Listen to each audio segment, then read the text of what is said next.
Phone नहीं उठाने से नाराज अलवर नगर परिषद सभापति का हॉस्पिटल में हंगामा, पुलिस पहुंची मौके पर। अलवर नगर परिषद की सभापति बीना गुप्ता के पारिवारिक मरीज का शहर के एक निजी चिकित्सालय में इलाज चल रहा है।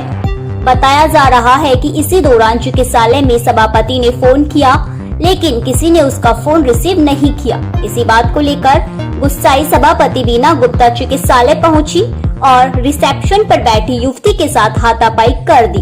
इससे अस्पताल में अफरा तफरी का माहौल बन गया। सूचना मिलते ही शहर कोतवाली थाना पुलिस मौके पर पहुंची। वहीं हॉस्पिटल संचालक द्वारा उनके द्वारा कथित तौर पर किए गए अमर्यादित व्यवहार को लेकर रोष जताया। इनका कहना है कि डॉक्टर हरीश गुप्ता ने बताया कि जरूरी नहीं है कि हर रिसेप्शन और अन्य नर्सिंग स्टाफ नगर परिषद सभापति बीना गुप्ता को जाने, क्योंकि उन्होंने आते ही स्टाफ के साथ हाथापाई कर दी, जिससे अस्पताल में भर्ती मरीजों के परिजनों में भी अफरा तफरी मच गई और माहौल गर्मा गया। वहीं दूसरी ओर नगर परिषद की सीनियर काउंसलर कांग्रेस के प्रवक्ता नरेंद्र मीणा ने कहा कि शहर के प्रथम नागरिक होने के नाते सभापति बीना गुप्ता का व्यवहार उचित नहीं था। उनके द्वारा हॉस्पिटल में अमर्यादित होकर हाथापाई करना और गाली गलौज करना एक सभ्य नागरिक की निशानी नहीं है। इधर सभापति बीना गुप्ता ने कहा कि हमारे एक नहीं 2-3 पेशेंट चिकित्सालय में भर्ती है।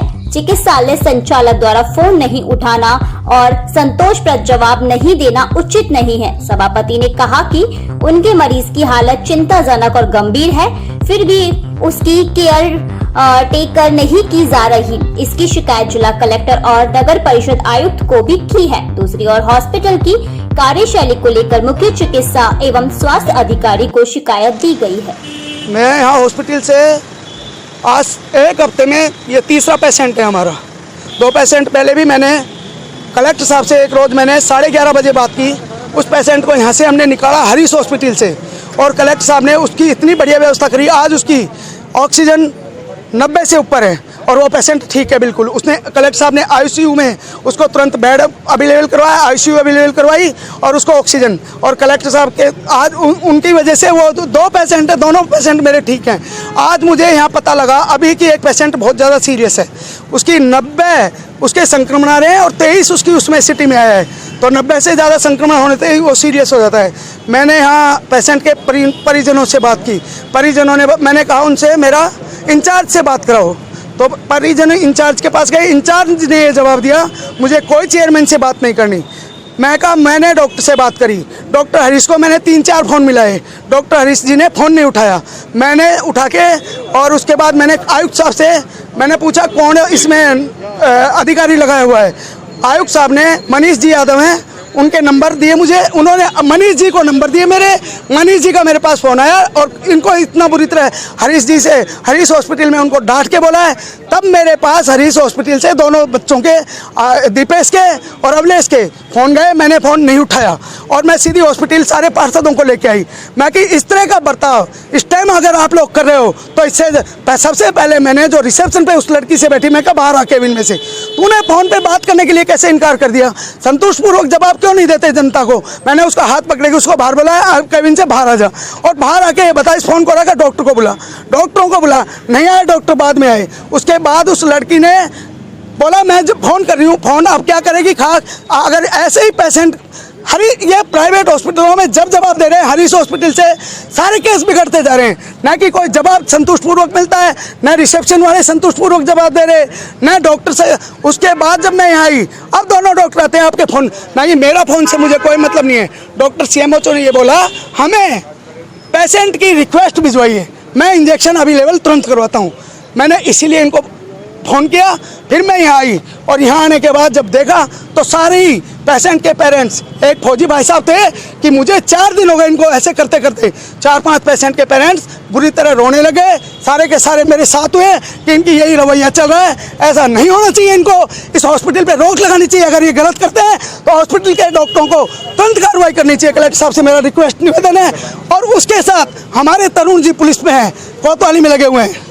तरुण क्या है पता नहीं, वो ऐसा ही है क्या है, वो डॉक्टरों का साथ देके कह रहा है, मेरे से बोल रहे हैं कि आप व्यवस्था भी कर रहे हो। मेरे साथ 5 पार्षद हैं, धर्मपाल जी, राजू नेहा, धारा जी, सोनू चौधरी जी 5-6 पार्षद मेरे साथ हैं और इस तरह की प्रशासन हमारा साथ नहीं देगा। ऊपर से तरुण जी को हमारा साथ नहीं देके, डॉक्टरों का साथ देके इस तरह की व्यवस्था नहीं करनी चाहिए, गलत है।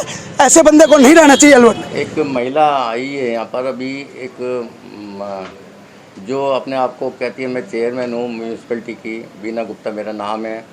उसको पहचानने से अगर इनकार कर दिया जाए, इस रिसेप्शन वाली को पता नहीं होगी बीना जी कौन है, तो उसको मारपीट करती हैं। मेरे पास सुबह फ़ोन आया था बीना गुप्ता वो जी ने नोडल ऑफिसर को कंप्लेंट करी कि मेरा फ़ोन डॉक्टर हरीश गुप्ता नहीं उठा रहे। तो क्या ये ज़रूरी है कि बीना गुप्ता जी का पूरा फ़ोन पूरे हिंदुस्तान वाले जाने, हिंदुस्तानी जाने, या हर कोई आदमी उनका फ़ोन को ये देखे कि बीना गुप्ता जी चेयरमैन का फ़ोन आ रहा है और उनका फ़ोन को तुरंत रिसीव किया जाए। 10 काम छोड़कर हम लोग मरीजों में बिजी रहते हैं सुबह से रात तक, रात से सुबह तक। उसके बाद ये ध्यान रखें कि किसका फ़ोन आ रहा है। हमारा फ़ोन ज़्यादातर साइलेंट रहता है क्योंकि मरीजों की देख रेख के लिए इस समय कोविड के पीरियड में इतने सीरियस सिक मरीज़ हैं कि हम लोगों का दिमाग सारा केवल टोटल मरीजों पर लगा रहता है। उसमें हमारा ध्यान ये नहीं रहता कि किसका फ़ोन आ रहा है किसका नहीं आ रहा, और साइलेंट मोड पर रहता है फ़ोन। हम लोग सुबह हमारा दैनिक क्रियाक्रम कार्यक्रम जो भी करते हैं उसमें भी हम लोगों को एक एक फ़ोन का ध्यान रखना पड़ता है। तो ऐसा बड़ा डिफ़िकल्ट है। और वो आकर यहाँ गुस्सा हो गई और यहाँ सारे रिसेप्शन वालों को, नर्सिंग स्टाफ को गाली गलौज करने लगी, मारपीट करने लगी, छीना झपटी करने लगी और उनसे कहा कि तुम मेरे को तो जानते नहीं हो और मैं सारा मीडिया को यहाँ इकट्ठा कर दूँगी, सारे मीडिया को बुला लाऊंगी और ये कर दूँगी। पुलिस आई तो पुलिस से कहा कि तुम लोग तो बिल्कुल ध्यान नहीं रखते हो। पुलिस ने कहा तुम मैडम आप व्यवस्थाएँ हमारे को ठीक रखने की वो दो, तो भी वो कहते हैं आप लोग तो सब अस्पताल वालों से मिली भगत है आप लोगों की, आप लोगों के कारण सारा अस्पताल वाले मन माए जो कुछ कर रहे हैं। और मैं देखती हूँ कैसे कोई ये इलाज सही नहीं कर रहे हैं, ये गलत कर रहे हैं। इनका कोई रिश्तेदार हमारे यहाँ भर्ती है जिसका स्कोर 23 है और जो 120 किलो 115 किलो की लेडी है उसके बावजूद वो बिल्कुल ठीक है। 96% ऑक्सीजन सैचुरेशन, 3 लीटर ऑक्सीजन पर चल रही है। उसके बावजूद ही तूने इतना हंगामा करा यहाँ पर, स्टाफ को काम नहीं करने दिया, सारा स्टाफ को रोकथाम कर दिया। और जितने भी कोरोना महामारी के चलते ही आपने पेशेंट के लिए अच्छी व्यवस्था रही हुई है और ऊपर से ऐसा रवैया रहे, तो हम इतना अगर इस तरह का रवैया रहा इन लोगों का तो हम लोगों को काम करने में बड़ी दिक्कत आएगी। और हम अगर मैडम चाहती हैं कि हम काम नहीं करें तो हमको कोई प्रॉब्लम नहीं है। हमें आज ही ये सारे मरीजों को अपने कहीं जाकर शिफ्ट करा लें अपनी उस पर, और हमको कोई 1% भी दिक्कत नहीं कि हम काम करें इसके लिए, कोरोना के लिए। हम लोग 24 घंटे हमारे पूरा परिवार इसमें लगा हुआ है, बच्चे लगे हुए हैं, पुत्र वधुएं लगे हुए हैं, हमारे घर के 7 डॉक्टर इसमें लगे हुए हैं, 7 डॉक्टर घर के, और पूरा हमारा 150 का स्टाफ लगा हुआ है। उसके बावजूद अगर ये इस तरह की यहाँ पर हॉस्पिटल में आकर बदतमीजी करती है, कोई सीधी बात नहीं करती, तो सब बड़ा हम लोगों के लिए बड़ा डिफ़िकल्ट काम है।